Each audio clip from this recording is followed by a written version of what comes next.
Welcome to Annie's craving flavours. ഇന്ന് ഞാൻ നിങ്ങളുമായി ഷെയർ ചെയ്യുന്നത് ചെറുപയർ കൊണ്ടുണ്ടാക്കാവുന്ന ഹെൽത്തിയും ടേസ്റ്റിയും ഈസിയുമായിട്ടുള്ള ഒരു ഇൻസ്റ്റൻറ്റ് ദോശ റെസിപ്പിയാണ്. ഇതിൽ ഫെർമെൻറ്റേഷൻ്റെ ആവശ്യമില്ല. സ്റ്റാർച്ചിൻ്റെ അളവ് കുറവായതുകൊണ്ട് തന്നെ ഡയബറ്റിക് പേഷ്യൻസിനും വെയ്റ്റ് മാനേജ്മെൻറ്റിനും പെർഫെക്റ്റ് ഓപ്ഷനാണ്. ഇത് ബ്രേക്ക്ഫാസ്റ്റ് ആയിട്ടോ ലഞ്ചായിട്ടോ ഡിന്നറിനോ സെർവ് ചെയ്യാവുന്നതാണ്. ഈ ഹെൽത്തി ദോശ ഉണ്ടാക്കുന്നതിന് വേണ്ട ഇൻഗ്രീഡിയൻസ് നോക്കാം. 1/4 കപ്പ് ചെറുപയർ, 1/2 ടീസ്പൂൺ ഉലുവയും കൂടി ചേർത്ത് നന്നായി വാഷ് ചെയ്ത ശേഷം 4-5 മണിക്കൂർ കുതിർത്തെടുക്കണം. മുളപ്പിച്ച ചെറുപയറും നമുക്കിതിനായി ഉപയോഗിക്കാം. 1 ടേബിൾ സ്പൂൺ ഫ്ലാക്സ് സീഡ്, ഇത് ഓപ്ഷണലാണ്. 1 ടീസ്പൂൺ ജീരകം, 1/2 കപ്പ് അവൽ,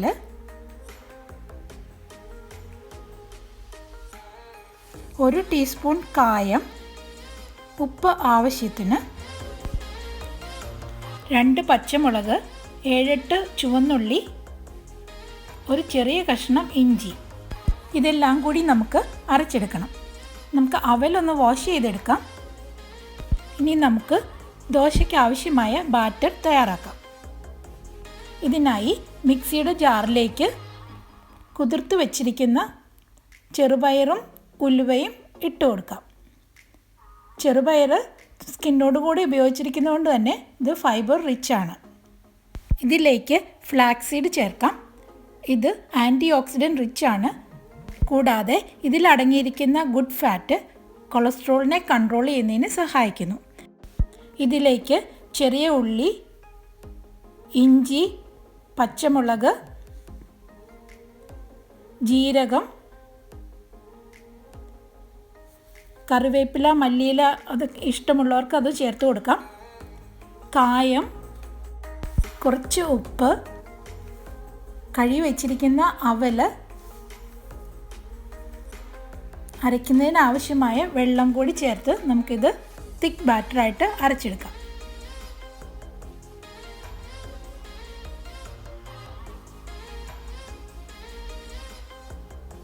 ഞാൻ അരച്ചെടുത്തിട്ടുണ്ട്. നമുക്കിതൊരു ബൗളിലേക്ക് മാറ്റാം.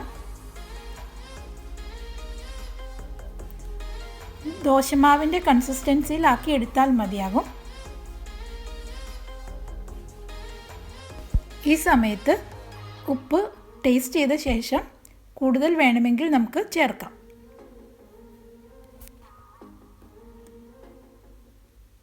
ഇത് ആവശ്യത്തിനുള്ള കൺസിസ്റ്റൻസി ആയിട്ടുണ്ട്. നമുക്ക് ദോശ ചുട്ടെടുക്കാം. അതിനായിട്ട് ചൂടായി കിടക്കുന്ന തവയിൽ എണ്ണ തടവി കൊടുക്കാം.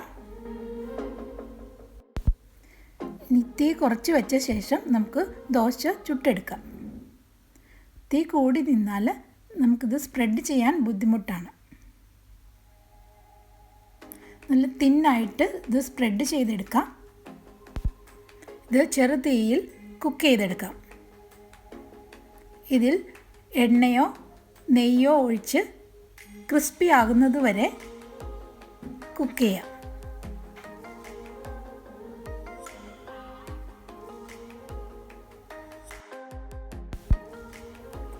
ഇതിപ്പോൾ നല്ല ക്രിസ്പി ആയിട്ടുണ്ട്.